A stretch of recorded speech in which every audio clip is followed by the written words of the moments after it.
वही कहूंगा जो मैं जानता हूं, वही कहूंगा जो आप भी जान सकते हैं। लेकिन जानने से मेरा अर्थ है जीना। जाना बिना जिए भी जा सकता है, तब ज्ञान होता है एक बोझ। उससे कोई डूब तो सकता है, उबरता नहीं। जानना जीवंत भी हो सकता है। तब जो हम जानते हैं वो हमें करता है निर्भर, हल्का, कि हम उड़ सके आकाश में। जीवन ही जब जानना बन जाता है तभी पंख लगते हैं, तभी जंजीरें टूटती हैं और तभी द्वार खुलते हैं अनंत के।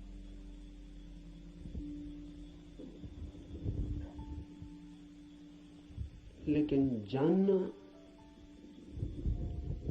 कठिन है। ज्ञान इकट्ठा कर लेना बहुत आसान, और इसलिए मन आसान को चुन लेता है और कठिन से बचता है। लेकिन जो कठिन से बचता है वो धर्म से भी वंचित रह जाएगा। कठिन ही नहीं, जो असंभव से भी बचना चाहता है वो कभी भी धर्म के पास नहीं पहुंच पाएगा। धर्म तो है ही उनके लिए जो असंभव में उतरने की तैयारी रखते हैं। धर्म है जुआरियों के लिए, दुकानदारों के लिए नहीं। धर्म कोई सौदा नहीं है। धर्म कोई समझौता भी नहीं। धर्म तो है दांव। जुआरी लगाता है धन को दांव पर, धार्मिक लगा देता है स्वयं को। वही परम धन है। और जो अपने को ही दांव पर लगाने को तैयार नहीं, वो जीवन के गुह रहस्यों को कभी भी जान नहीं पाएगा। सस्ते नहीं मिलते हैं वे रहस्य। ज्ञान तो बहुत सस्ता मिल जाता है।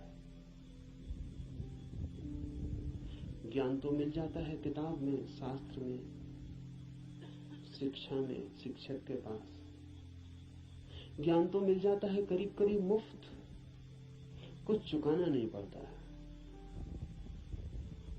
धर्म में तो बहुत कुछ चुकाना पड़ता है। बहुत कुछ कहना ठीक नहीं, सभी कुछ दांव पर लगा दे कोई तो ही उस जीवन के द्वार खुलते हैं। इस जीवन को जो दांव पर लगा दे उसके लिए ही उस जीवन के द्वार खुलते हैं।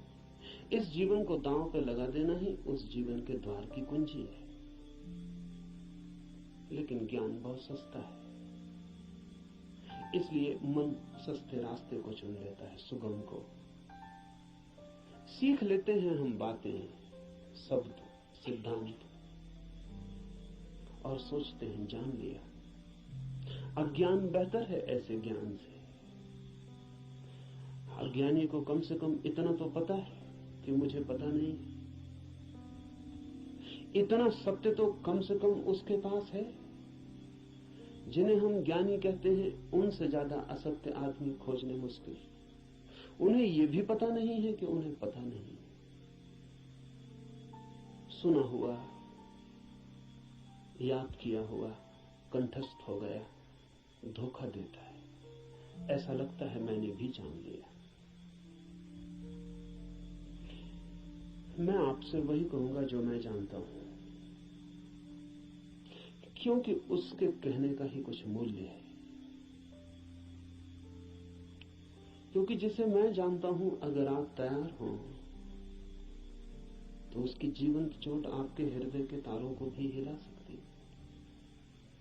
जिसे मैं ही नहीं जानता हूं, जो मेरे कंठ तक ही हो, वो आपके कानों से ज्यादा गहरा नहीं जा सकता। जो मेरे हृदय तक हो उसकी ही संभावना बनती है। अगर आप साथ दें तो वो आपके हृदय तक जा सकता है। आपके साथ की तो फिर भी जरूरत होगी। क्योंकि आपका हृदय अगर बंद ही हो तो जबरदस्ती उसमें सत्य डाल देने का कोई उपाय नहीं, और अच्छा ही है कि उपाय नहीं है। क्योंकि सत्य भी अगर जबरदस्ती डाला जाए तो स्वतंत्रता नहीं बनेगा, परतंत्रता बन जाएगा। सभी जबरदस्तियां परतंत्रताएं बन जाती। इसलिए इस जगत में सभी चीजें जबरदस्ती आपको दी जा सकती हैं, सिर्फ सत्य नहीं दिया जा सकता, क्योंकि सत्य कभी भी परतंत्रता नहीं हो सकता। सत्य का स्वभाव स्वतंत्रता है। इसलिए एक चीज भर है इस जगत में जो आपको कोई जबरदस्ती नहीं दे सकता, जो आपके ऊपर थोपी नहीं जा सकती, जो आपको पहनाई नहीं जा सकती, उड़ाई नहीं जा सकती। आपका राजी होना अनिवार्य शर्त है, आपका खुला होना, आपका ग्राहक होना, आपका आमंत्रण, आपका अहोभाव से भरा हुआ हृदय। जैसे पृथ्वी वर्षा के पहले पानी के लिए प्यासी होती और दरारें पड़ जाती हैं, इस आशा में पृथ्वी जगह जगह अपने ओंठ खोल देती है कि वर्षा हो। ऐसा जब आपका हृदय होता है तो सत्य प्रवेश कर रहा है।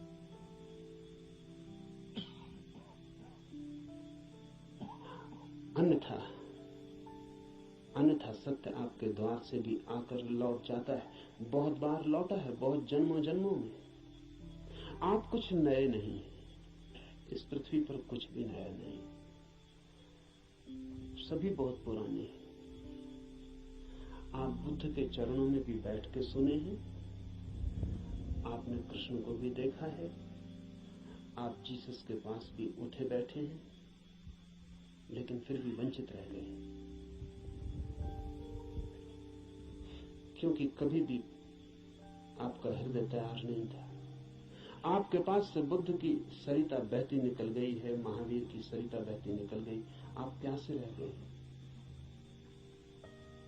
आनंद रो रहा था जिस दिन बुद्ध के प्राण छूटने को थे और छाती पीट रहा था, और बुद्ध ने उससे कहा कि तू रोता क्यों है? जरूरत से ज्यादा मैं तेरे पास था 40 वर्ष, और अगर 40 वर्ष में भी नहीं हो पाई वो घटना, तो अब रोने से क्या होगा? मेरे मिटने से इतना परेशान क्यों हो रहा है? तो आनंद ने कहा है, इसलिए परेशान हो रहा हूं कि आप मौजूद थे और मैं न मिट पाया। अगर मैं मिट जाता तो आपको मेरे भीतर प्रवेश मिल जाता। 40 साल नदी मेरे पास बहती थी और मैं प्यासा रह गया, और अब मैं रोता हूं क्योंकि जरूरी नहीं है कि ये नदी कब किस जन्म में दोबारा मुझे मिलेगी।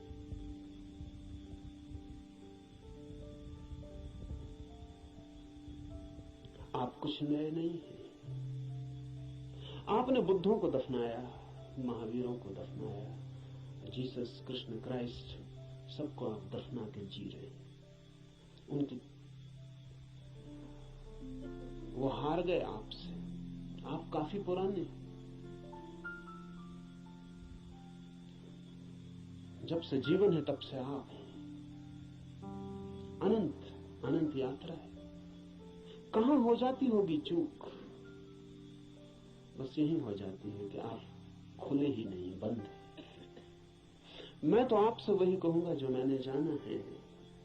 अगर आप भी अपने को एक खुलापन बना सके तो आप भी उसे जान लेंगे।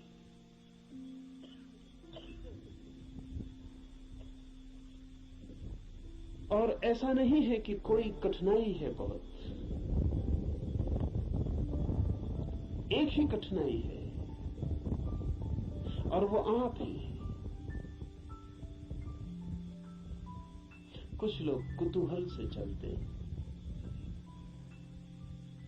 जैसे राह चलते बच्चे पूछ लेते हैं इस वृक्ष का नाम क्या है, और अगर आप उत्तर न दें तो तत्क्षण भूल जाते हैं कि उन्होंने पूछा भी था। वो दूसरी बात पूछने लगते हैं कि ये पत्थर यहां क्यों पड़ा है।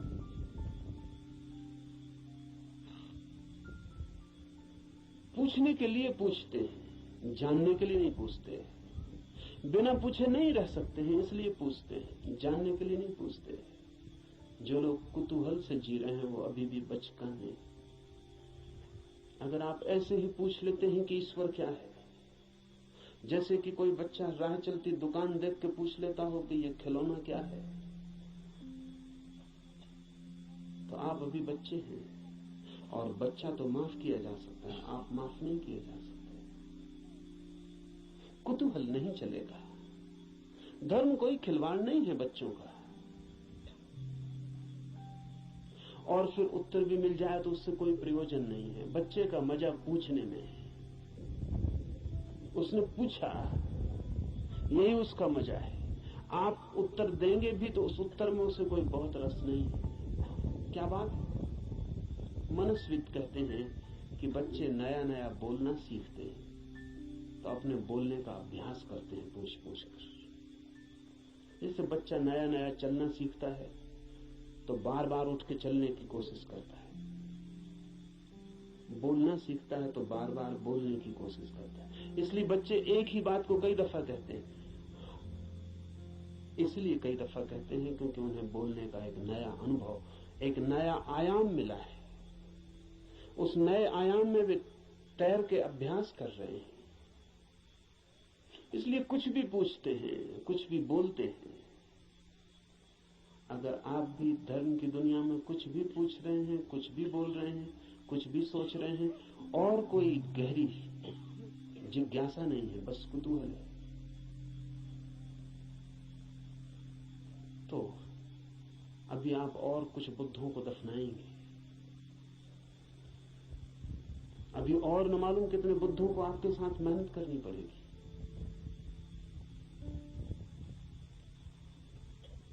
कुतूहल से सत्य का कोई संबंध नहीं। कुछ लोग कुतूहल से थोड़ा आगे बढ़ते हैं और जिज्ञासा करते हैं। जिज्ञासा में थोड़ी ज्यादा गहराई है, लेकिन बस थोड़ी ज्यादा। जिज्ञासा भी बहुत गहरी नहीं, वो भी उथली है। क्योंकि जिज्ञासा है केवल बौद्धिक, और बुद्धि भी ऐसी है जैसी खाज होती है, खुजलाएं तो थोड़ा रस आता है, ऐसा बुद्धि को भी खाज होती रहती। ईश्वर है, आत्मा है, मोक्ष है, ध्यान क्या है, करने के लिए नहीं। ईश्वर क्या है, जानने के लिए नहीं, चर्चा के लिए, बातचीत के लिए।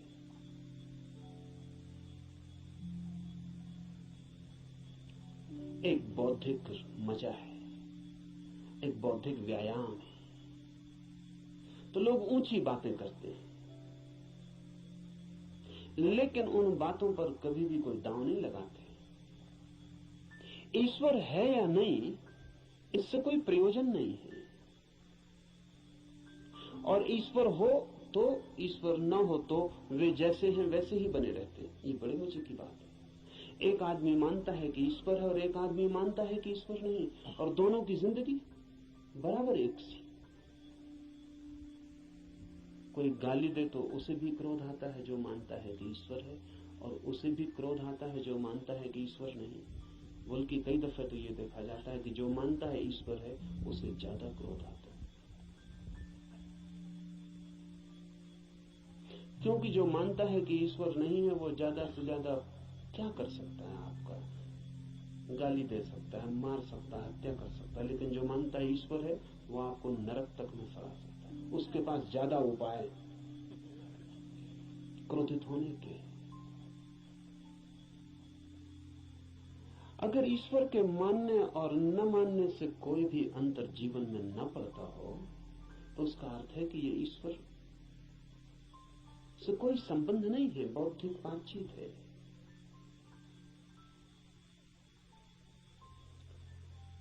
ऐसी जिज्ञासा हो तो आदमी दार्शनिक हो जाता है, चिंतन मनन करने लगता है, शास्त्र अध्ययन करने लगता है, बहुत सिद्धांत इकट्ठे कर लेता है, पक्ष में विपक्ष में सोच लेता है, वाद विवाद करता है, शास्त्रार्थ करता है, लेकिन जीता कभी नहीं।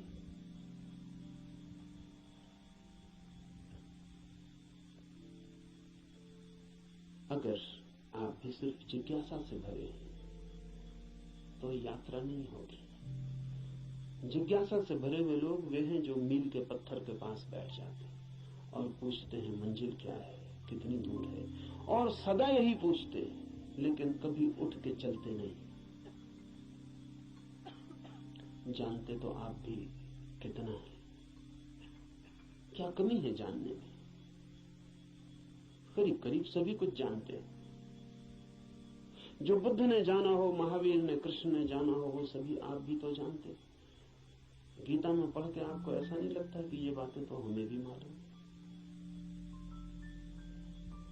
मालूम आपको भी है, पर सिर्फ बुद्धि तक है, आपके हृदय तक उनका बीज नहीं पहुंचा।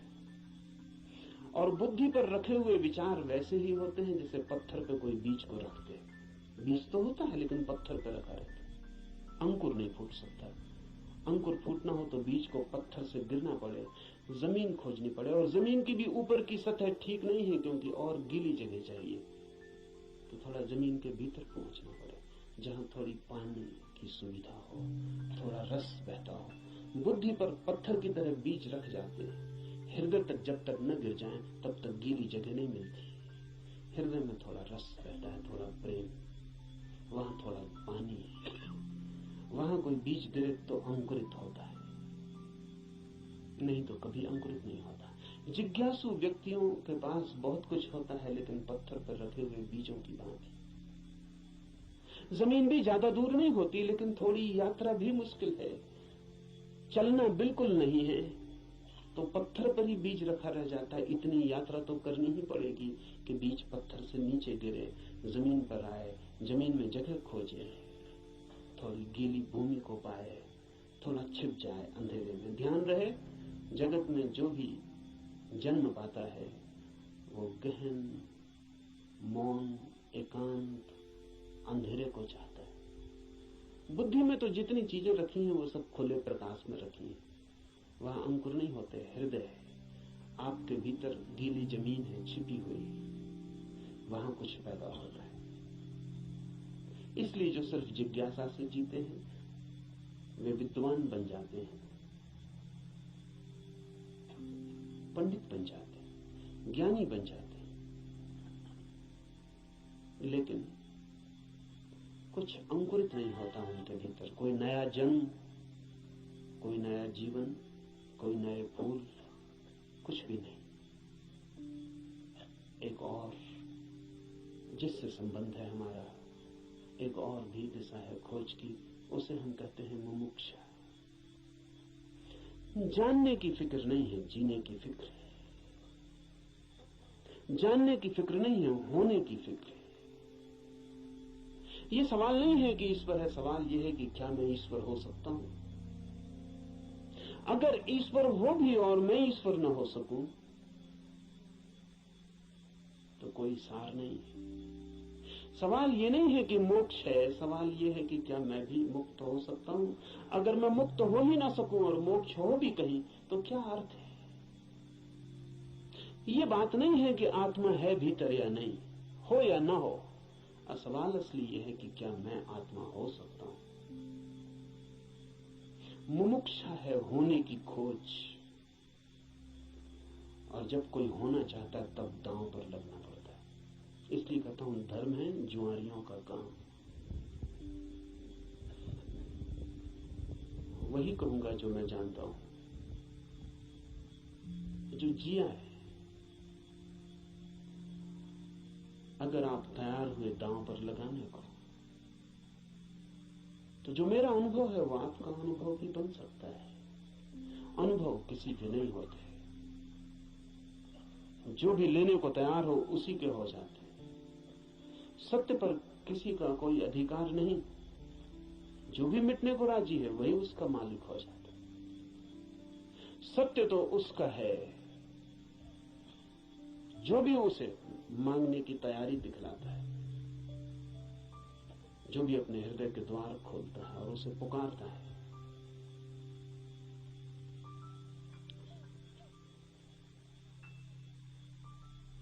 इस उपनिषद को इसीलिए चुना है। ये उपनिषद अध्यात्म का सीधा साक्षात्कार है। सिद्धांत इसमें नहीं है, इसमें सिद्धों का अनुभव है। इसमें उस सब की कोई बातचीत नहीं है जो कुतूहल से पैदा होती है, जिज्ञासा से पैदा होती है। नहीं, इसमें तो उनकी तरफ इशारे हैं जो मुमुक्षा से भरे हैं, और उनके इशारे हैं जिन्होंने पा लिया है। कुछ ऐसे लोग भी हैं कि जिन्होंने नहीं पाया, लेकिन फिर भी मार्गदर्शन देने का मजा नहीं छोड़ पाते। मार्गदर्शन में बड़ा मजा है। सारी दुनिया में अगर सबसे ज्यादा कोई चीज दी जाती है तो वो मार्गदर्शन है, और सबसे कम अगर कोई चीज ली जाती है तो वो भी मार्गदर्शन है। सभी देते हैं, लेता कोई भी नहीं। जब भी आपको मौका मिल जाए किसी को सलाह देने का तो आप चूक देना। जरूरी नहीं है कि आप सलाह देने योग्य हो, जरूरी नहीं कि आपको कुछ भी पता हो जो आप कह रहे हैं, लेकिन जब कोई दूसरे को सलाह देनी हो तो शिक्षक होने का मजा छोड़ना बहुत मुश्किल हो जाता है। शिक्षक होने में मजा क्या है? आप तत्काल ऊपर हो जाते हैं मुफ्त में और दूसरा नीचे हो जाता है। अगर कोई आपसे दान मांगने आए तो 2 पैसे देने में कितना कष्ट होता है,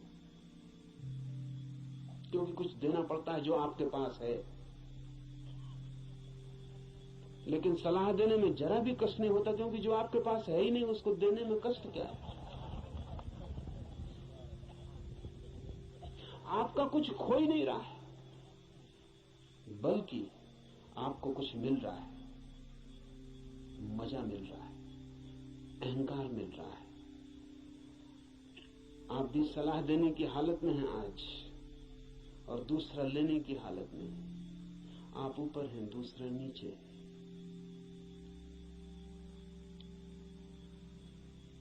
इसलिए कहता हूं कि इस उपनिषद में कोई सलाह, कोई मार्गदर्शन देने का मजा नहीं है, बड़ी पीड़ा है। क्योंकि उपनिषद का ऋषि जो दे रहा है वो जान के दे रहा है, वो बांट रहा है कुछ बहुत हार्दिक, बहुत आंतरिक।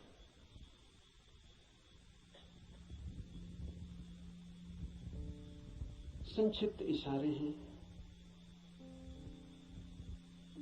लेकिन गहरे हैं, बहुत थोड़ी सी चोटें हैं लेकिन प्राणघातक है।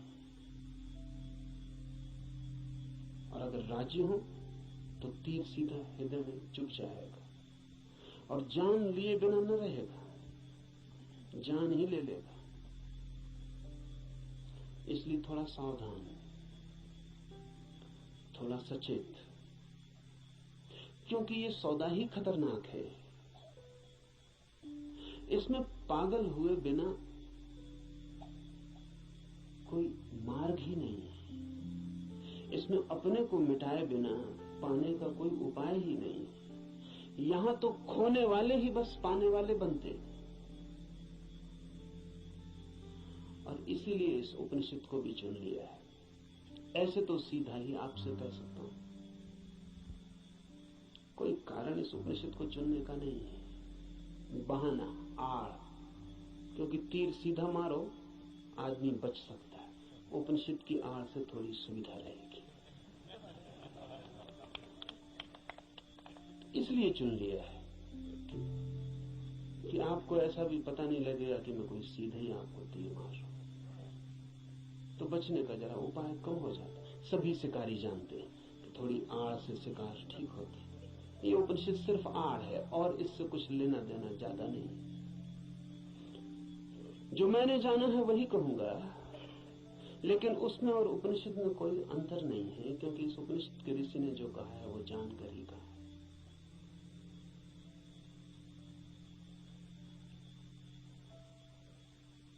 यह उपनिषद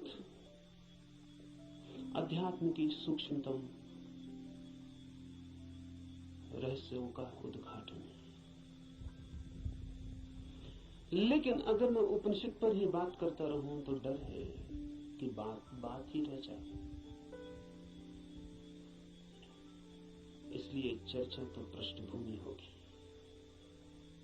इस चर्चा के साथ साथ प्रयोग, जो कहा है, जो इस ऋषि ने देखा है या जो मैं कहता हूं मैंने देखा है, उस तरफ आपके चेहरे को मोड़ने की कोशिश, उस तरफ आपकी भी आंखें उठाने, उस तरफ आपकी भी आंखें उठाने का प्रयास, वही मुख्य होगा। उपनिषद की बात तो सिर्फ हवा पैदा करने के लिए होगी कि आपके चारों तरफ वे तरंगें पैदा हो जाएं, कि आप भूल जाएं 20वीं सदी को, पहुंच जाएं उस लोक में जहां ये ऋषि रहा होगा। मिट जाए ये जगत जो चारों तरफ बहुत बेरौनक और बहुत कुरूप हो गया है, और याद आ जाए उन दिनों की जब ये ऋषि जिंदा रहा होगा।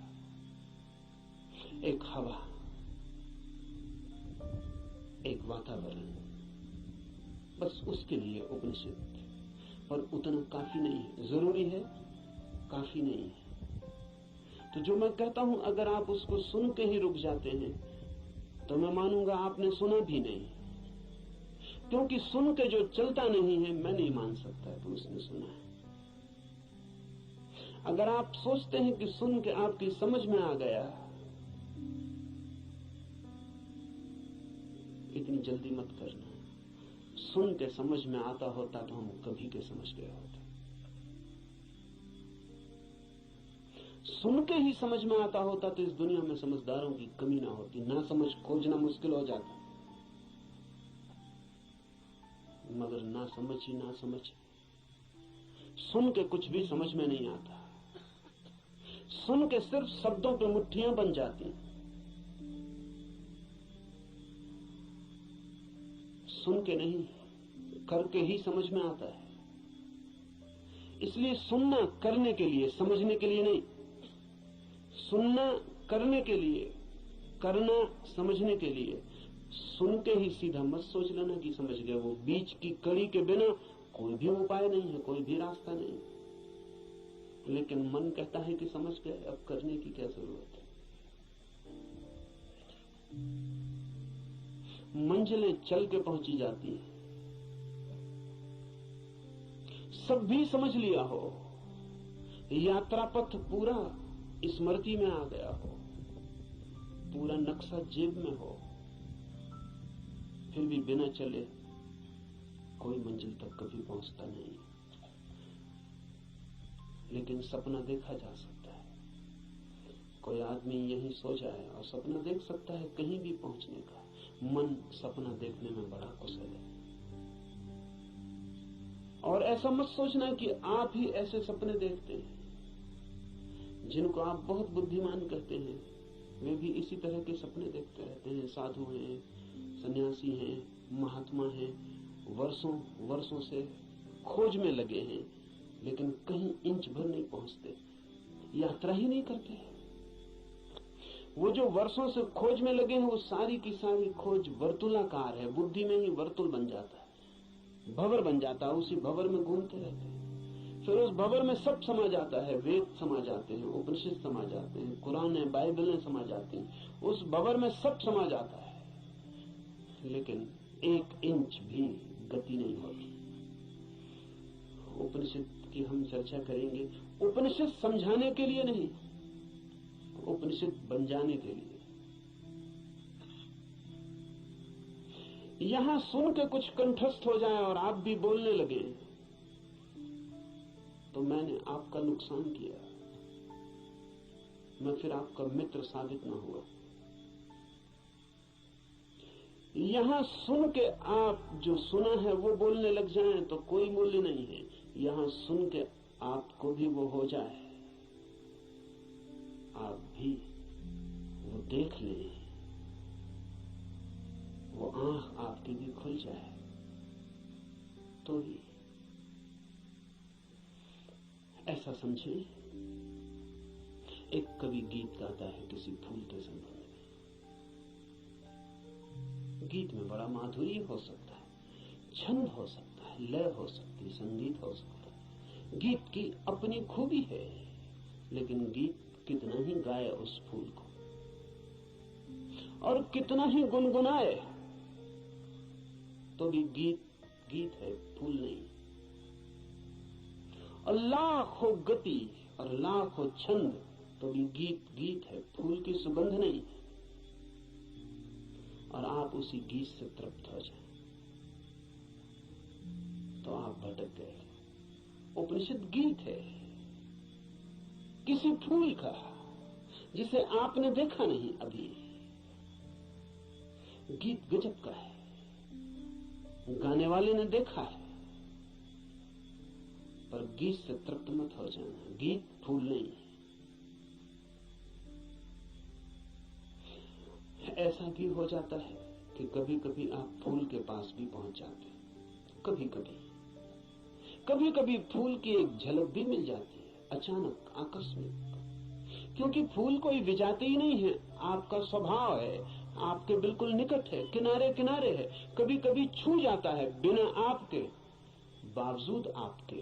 कभी कभी फूल एक झलक दे जाता है, कोई बिजली कौन जाती, किसी क्षण में आकस्मिक अनुभव में आ जाता है। कुछ और भी है इस जगत में, यही जगत सब कुछ नहीं है। इस पथरीले जगत के बीच कुछ और भी है जो पत्थर नहीं, फूल है, जीवंत खिला हुआ, जैसे किसी स्वप्न में देखा हो या अंधेरी रात में चमकी हो बिजली और कुछ दिखा हो और फिर खो गया हो। ऐसा कभी कभी आपके जीवन में भी हो जाता है, कवियों के जीवन में अक्सर हो जाता है, चित्रकारों के जीवन में अक्सर हो जाता है। फूल की झलक बिल्कुल पास आ जाती है। फिर भी फूल कितने ही पास हो और कितनी ही झलक मिल गई हो, पास होना भी दूर होना ही है। और कितने ही पास आ जाए फूल, तो भी फासला तो बना ही रहता है। और मैं बिल्कुल हाथ से भी छू लूं फूल को, तो भी पक्का नहीं है कि जो अनुभव मुझे होता है वो फूल का है, क्योंकि हाथ खबर लाने वाला है। और हाथ अगर बीच में गलत खबर दे दे तो कुछ भरोसा नहीं।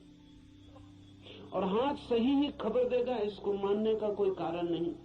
फिर हाथ जो खबर देगा वो फूल के संबंध में कम और हाथ के संबंध में ज्यादा होगी।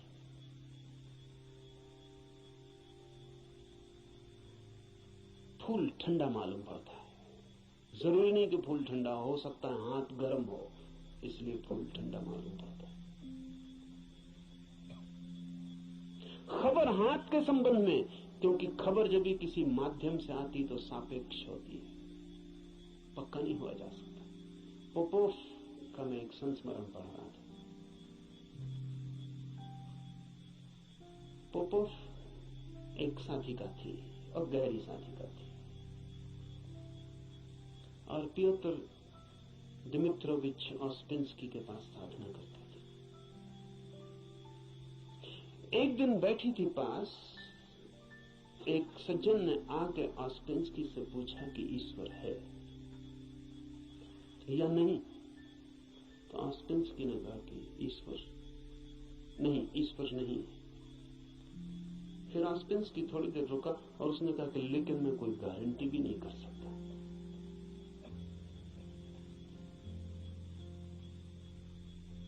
क्योंकि जो भी मैं जानता हूं वो सब माध्यम से जाना गया है। कभी आंख से देखा है लेकिन आंख का भरोसा क्या, कभी कान से सुना है लेकिन कान गलत सुन सकता है, कभी हाथ से छुआ है लेकिन हाथ का क्या कहना। अभी तक सीधा नहीं देखा है,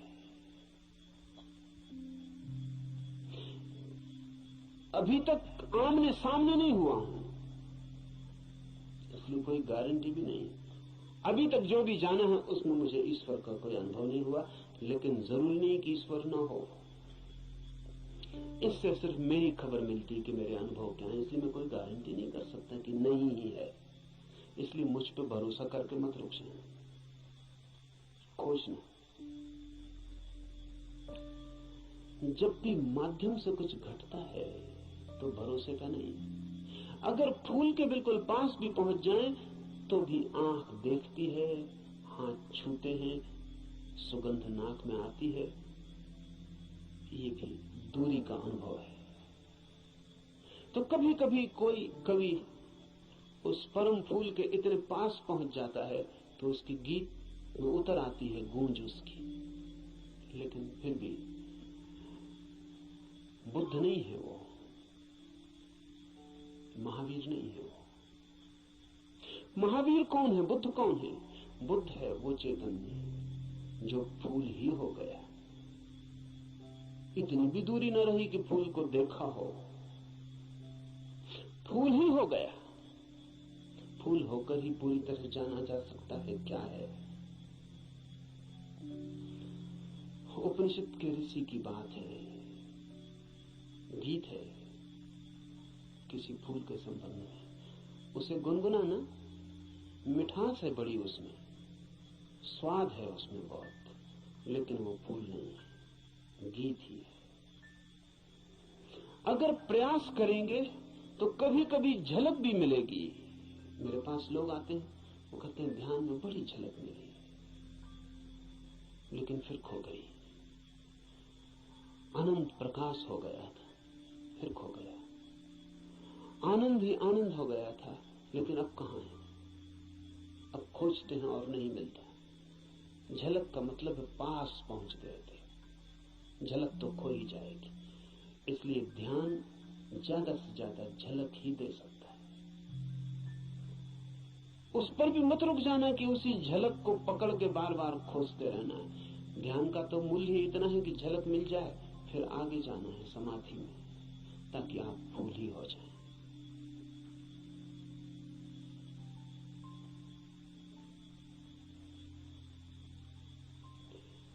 ध्यान में है झलक, समाधि में है हो जाना। झलकों पे मत रुकना। झलकें बड़ी प्रीति कर, सारा जगत बासा मालूम पड़ने लगता है। एक झलक ध्यान में मिल जाए उस जीवंत की, फूल की, उस खिलावट की जो भीतर है, तो सारा जगत फीका और व्यर्थ हो जाता है। लेकिन फिर कुछ लोग झलकों को पकड़ लेते हैं और उन्हीं को दोहराने लगते हैं और सोचते हैं सब हो गया। नहीं, जब तक आप ही ना हो जाएं, ईश्वर ही जब तक आप ना हो जाएं, तब तक भरोसा मत करना कि ईश्वर है। हो सकते हैं, क्योंकि है ही। खोलना है जरा, उघाड़ना है जरा। छिपे हैं, मौजूद हैं अभी और यहीं। थोड़े से वस्त्र हैं और बड़े झीने वस्त्र हैं कि चाहें तो अभी उतार कर फेंक दें और नग्न हो जाएं और ईश्वर हो जाएं। लेकिन बड़ी पकड़ है। झीने तो हैं लेकिन पकड़ गहरी। क्यों है ये पकड़ इतनी? ये पकड़ है क्योंकि हम सोचते हैं ये वस्त्र ही हमारा होना है, यही हम है। इसके अलावा हमें कुछ और किसी अस्तित्व का पता नहीं। इस उपनिषद में इशारे होंगे उस अस्तित्व के जो वस्त्रों के पार है। और इस उपनिषद के साथ साथ हम करेंगे ध्यान ताकि मिले झलक, और आशा बांधेंगे समाधि की ताकि हम भी हो जाएं वही जिसे हुए बिना न कोई संतोष है, न कोई शांति है, न कोई सत्य है। उपनिषद शुरू होता है प्रार्थना से। प्रार्थना है समस्त जगत से। सूर्य कल्याणकारी हो, वरुण, अर्यमा, इंद्र और बृहस्पति, विष्णु कल्याणकारी हो, उस ब्रह्म को नमस्कार हो। हे वायु, तुम्हारे लिए नमस्कार, क्योंकि तुम प्रत्यक्ष ब्रह्म हो। मैं तुम्हें ही प्रत्यक्ष ब्रह्म कहूंगा। सत्य और ऋत वे सब मेरी रक्षा करें, आचार्य की भी। इस प्रार्थना से शुरू होता है। धर्म की यात्रा प्रार्थना से शुरू होगी ही। प्रार्थना का अर्थ है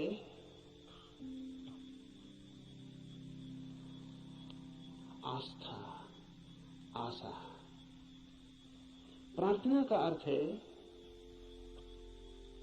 इस सारे जगत के साथ हमारे जुड़े हुए होने का भाव। प्रार्थना का अर्थ है मुझ अकेले से क्या होगा, मुझ अकेले से होता तो हो गया होता, मुझ अकेले से तो क्षुद्र भी नहीं सध पाया। चाहा था धन मिल जाए वो भी नहीं मिला, चाहा था पद मिल जाए वो भी नहीं मिला। कैसी कैसी चाहें की थी, बड़ी छोटी थी, वे भी पूरी ना हुई।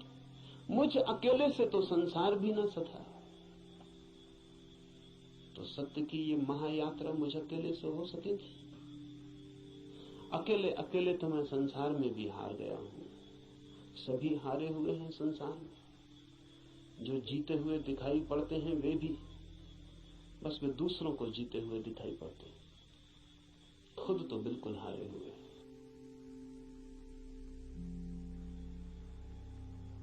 आप भी अपने को हारे हुए दिखाई पड़ते होंगे, औरों को तो आप भी जीते हुए दिखाई पड़ते हैं। आपसे भी पीछे लोग हैं जो आपको समझते हैं पा लिया आपने, जीत गए संसार में। लेकिन भीतर से अगर हम आदमी को देखें तो एक एक आदमी हारा हुआ है। संसार पराजय की लंबी कथा है, वहां जीत होती ही नहीं, वहां जीत हो ही नहीं सकती। वो संसार का स्वभाव नहीं, वहां हार ही नियति है, किसी की नहीं, किसी व्यक्ति की नहीं, संसार में होने की नियति ही हार है। वहां हारना ही होगा, वहां कोई कभी जीतता नहीं। वहां हम नहीं जीत पाए जहां क्षुद्र था, स्वप्न था, शंकर कहते हैं माया है, वो माया में भी हार गए। सपना था, भ्रम था, वहां भी तो जीत ना पाए। जब भ्रम में भी हार गए, सपने में भी न जीते, तो यथार्थ में, सत्य में अकेले से क्या होगा? प्रार्थना का अर्थ है संसार में पराजित हुए व्यक्ति का यह अनुभव कि जन्मों जन्मों तक चेष्टा करके मैं हार गया क्षुद्र में, तो विराट में मेरी सामर्थ्य।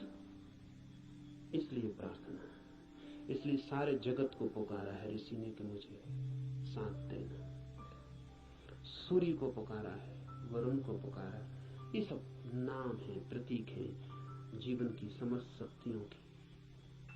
सूर्य को पहले पुकारा है क्योंकि सूर्य हमारा जीवन है, उसके बिना हम नहीं होंगे। हमारे भीतर सूर्य ही जीता है, जलता है। उधर सूर्य बुझ जाए, यहां हम बुझ जाए। सूर्य ही हमारा प्राण है, इसलिए पुकारा। कहा वायु को नमस्कार है, विशेष रूप से वायु को नमस्कार कहा है इस प्रार्थना में, क्योंकि तुम प्रत्यक्ष ब्रह्म हो। अजीब सी बात है, थोड़ा सोचे। बड़े मजे की बात है, क्योंकि वायु है बिल्कुल अप्रत्यक्ष और सब चीजें प्रत्यक्ष। सूर्य को कहा होता प्रत्यक्ष ब्रह्म हो, जीते जागते जलते प्रखर, समझ में आता।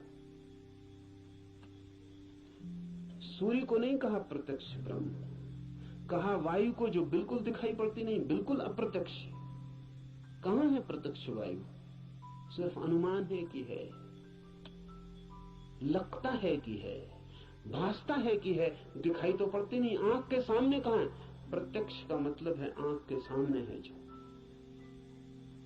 आंख के सामने वायु बिल्कुल नहीं है, पत्थर पहाड़ सब आंख के सामने, वायु नहीं है।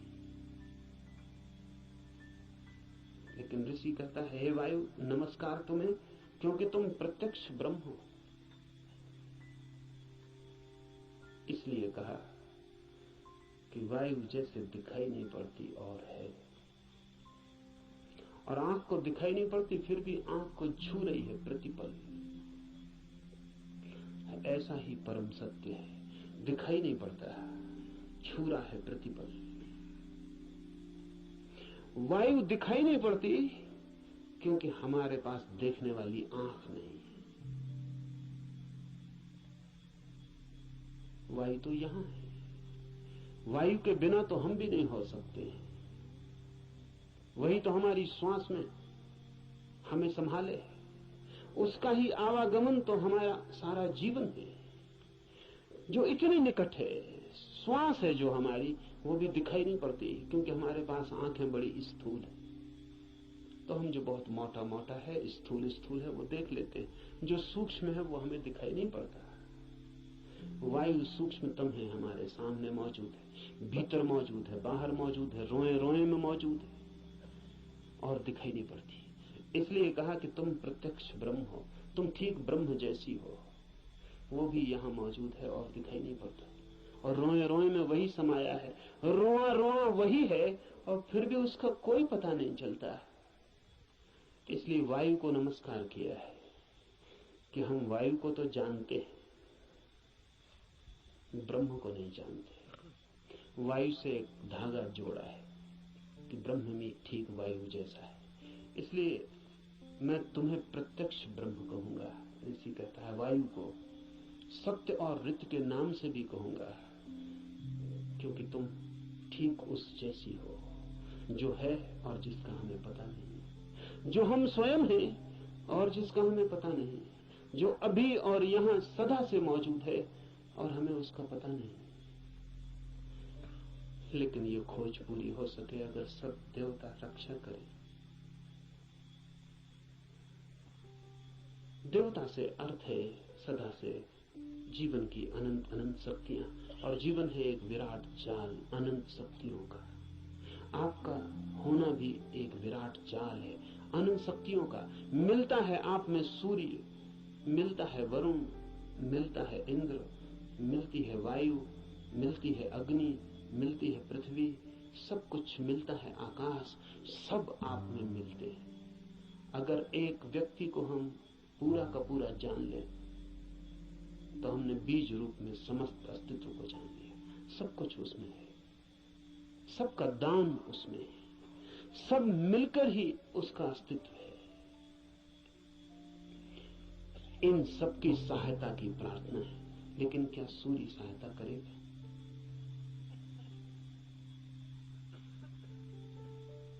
ये सवाल उठता ही है। प्रार्थना भी की तो क्या सूर्य सहायता करेगा? प्रार्थना भी की तो क्या वायु सहायक हो जाएगी? प्रार्थना भी की तो पृथ्वी क्या सहायता करेगी? पृथ्वी की सहायता और सूर्य की सहायता का सवाल नहीं है। आपने प्रार्थना की, यही बड़ी सहायता है। इसे थोड़ा ठीक से समझ लें। कोई सूर्य आके आपको सहायता नहीं करेगा, लेकिन आपने प्रार्थना की,